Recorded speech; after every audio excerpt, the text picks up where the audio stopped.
Best and worst cosmetic procedures of 2024. I'm a celebrity dermatologist that practices in Beverly Hills as well as Tucson. So I'm going to go through some kind of patients that I've seen that have had really bad experiences with some of these procedures. Some that I do, some that I do not do, and some that I think have been amazing and so underrated. So let's get into it. Also, this is a newer channel, so if you want to see more skin, dermatology, cosmetic procedures content, definitely leave some ideas in the comment section. I would be really grateful, and we'll go from there. Thank you. Okay, so let's get into the video. So let's start off with the best, and then I'll end with the worst. So the best cosmetic procedure, and of course I'm not saying that everyone should be getting these. Of course, these are very, very serious surgeries that should be really kind of well researched to see if you are a good candidate, well researched to make sure you have a really good provider that is recommending the correct procedure to you.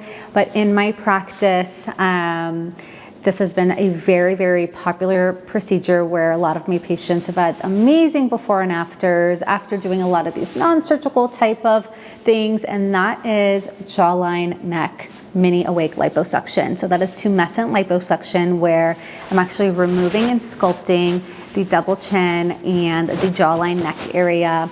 Actually removing that fat there and tightening it up with a type of laser. It's radiofrequency microneedling.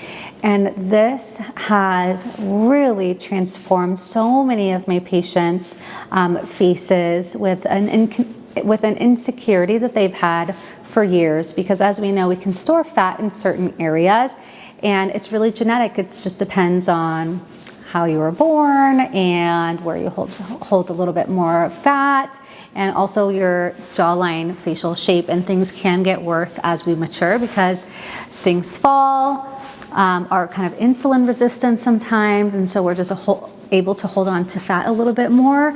And then also our bone resorbs, so our actual jawline isn't as strong as it used to be, so it used to kind of hold up that tissue, where now it's not really able to hold up that tissue because you're dealing with skin laxity, and also the ability that structure is not there. So jawline liposuction is such a great procedure.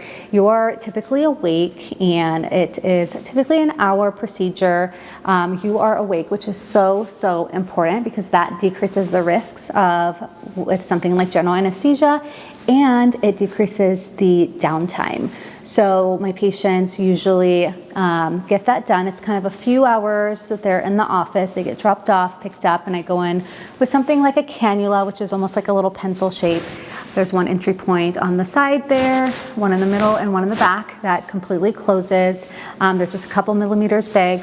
I go in and then add the fluid, which is the numbing, and then go in and suck out the fat, and it's permanently gone. Even if the patient gains weight, they don't really add it, gain weight in this area, because those skin cells are gone, which is really great. And if they happen to lose weight and they're on a journey, it looks even better. So we go in and tighten the skin the same day with radiofrequency microneedling, since the patient is numb. And I'll show you some of my before and afters, but this is truly something where it can be affordable. It's usually a few $1,000s. And if you compare it to things like kohl sculpting, Kybella, some of the non-surgical things that heat or cool or do whatever, or, Kybella is something that you inject and gets rid of the fat in that area.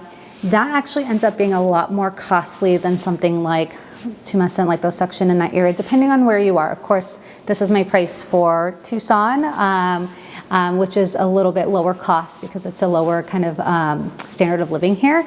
And so this is something that is, you see the changes, and they are permanent, which is really great. And oftentimes my patients are really happy that they have it because the downtime is really low. Because something like Kybella, which is a great option because you're like, oh, it's just an injectable.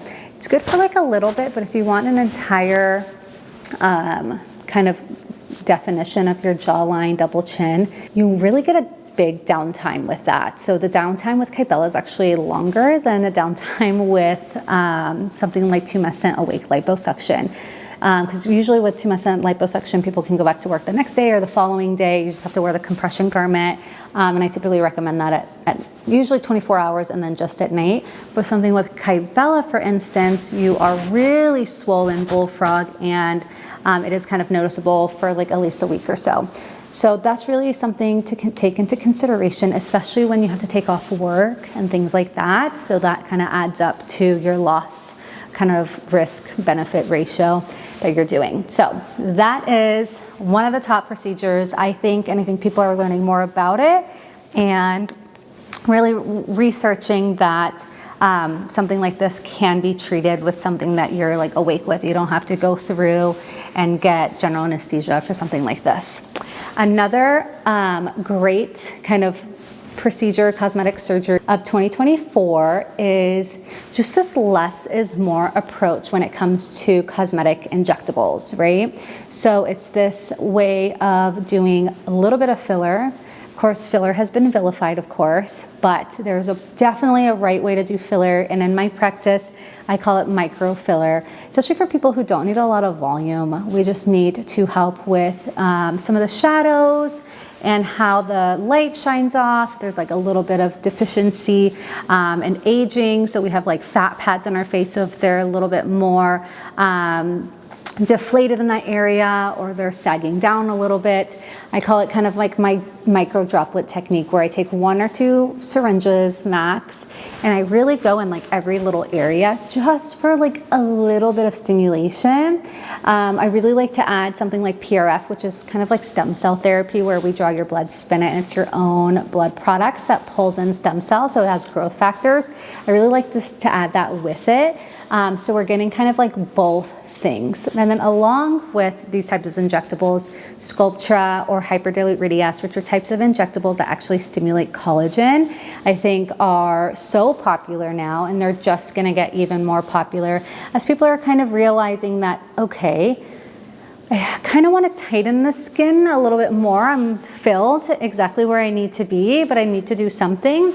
And lasers are a really great option, but if they want something also injectable that's working from the inside out, that's adding a tiny bit of volume, also, these biostimulatory injectables like Sculptra and hyperdilute Radiesse are fantastic options. And this is really where I think we're going to be going into 2025 with. Along the same lines, lasers have to be used. I think more people are learning more about them, but I think that there was a point where everyone was just doing lasers, where they were going like med spas didn't really have lasers, so they were just like relying on Botox and filler only. And your skin quality and your skin laxity, you need to stimulate that collagen and you need to resurface the skin, and that's where lasers come into place. And you need to really go to a place that have these lasers. They're really pricey. They're really expensive devices. They can be $500,000. So, and you have to have someone doing it that's very well trained so your skin doesn't burn or anything. So definitely make sure that where you're going, they're not biased because they don't have lasers, and also where you are going, that they have very good providers that are providing you the laser, and you will be so happy, because that is the one thing that's usually missed when someone already has great volume, great facial balance, but that little bit of laxity, that X factor is what I call it, is really great with some energy-based devices that use radio frequency, that resurface the skin, and that I think is a really great option as far as cosmetic surgery. It's not really a surgery, but I'm kind of clumping them together as far as cosmetic procedures are concerned.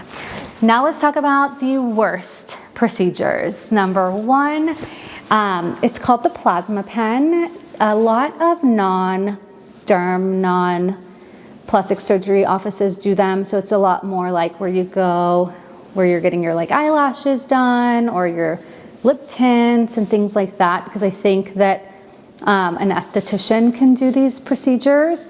And of course, some of the before and afters online, I've even seen them and I'm like, But essentially what a plasma pen is, it's basically a cautery pen. So it's burning the skin. When you burn the skin, just like you would burn like chicken, right? So say you sizzle like a chicken or chicken skin, it contracts, right? So that's the whole idea, and that's how it works. So basically you're contracting the tissue, and of course you're burning the skin. So this is not using any really lasers or anything like that.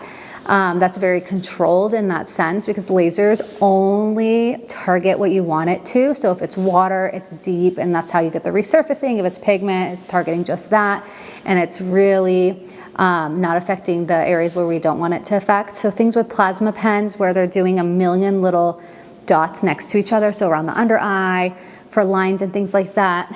The reason why I don't like this is it's essentially creating scars. So yes, maybe for lighter skin types, you may not see the scarring, but if this is done on someone who doesn't scar well or darker skin types, I've seen some horrid permanent scars that are left with white scars because they're essentially burning the area. They're getting scabs, they're not taking care of it correctly or what have you, and they're left with some really bad hypopigmentation, which are white scars, or some hyperpigmentation for a really long time. That fades, but the hypopigmented scars are really what unfortunately causes the issues. And then along with that, sometimes people will get with some textural changes, those little indentations, they get like holes that are like permanent.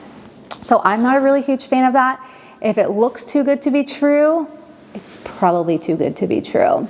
Another thing that I am kind of glad it's like phasing out, but it's still around in 2024, is this like fox eyebrow trend with threads. Threads, I think, I offer them in my practice. I don't offer them to everyone because I think you have to be a very specific patient with very specific goals and okay with the pros and cons of something like threads.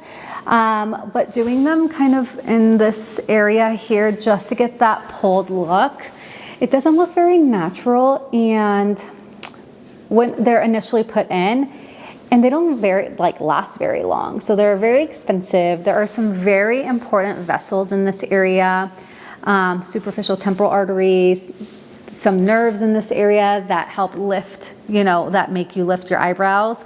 So if it's not done properly and those are like severed or temporarily damaged, you're not able to like raise your eyebrows. It will look like you have a stroke.